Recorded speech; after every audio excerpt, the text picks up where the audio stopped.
কুমিল্লার ভিক্টোরিয়া সরকারি কলেজের ছাত্রী সোহাগী জাহান তনু হত্যার রহস্য কি তবে এবার উন্মোচিত হতে যাচ্ছে? দীর্ঘ সময় ঝুলে থাকার পর মামলার সন্দেহভাজন হাফিজুর রহমানকে ৩ দিনের রিমান্ড শেষে আজ আবারও কারাগারে পাঠানো হয়েছে। মামলার বর্তমান অবস্থা, তদন্তের অগ্রগতি, সিআইডি ও তদন্তকারী সংস্থাগুলো রিমান্ডে পাওয়া তথ্য যাচাই বাছাই করছে। দীর্ঘ কয়েক বছর পর এই গ্রেপ্তার ও জিজ্ঞাসাবাদে নতুন প্রমাণের আশা দেখা যাচ্ছে। জনদাবি, তনুর পরিবার ও সাধারণ মানুষ দীর্ঘ ৮ বছর ধরে এই হত্যাকাণ্ডের সুষ্ঠু বিচার এবং প্রকৃত অপরাধীদের শাস্তির দাবিতে সোচ্চার রয়েছে। আদালতের নির্দেশনা, তদন্তের স্বার্থে হাফিজুরকে কড়া নিরাপত্তায় আদালতে হাজির করা হয় এবং শুনানি শেষে জেল হাজতে পাঠানোর নির্দেশ দেন বিচারক।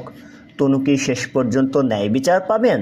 এই নতুন গ্রেপ্তারি কি মামলার মূল হোতাদের খুঁজে বের করতে সাহায্য করবে? আপনার কি মনে হয়, দীর্ঘ সময় পর হলেও কি এই হত্যার রহস্য উন্মোচন সম্ভব?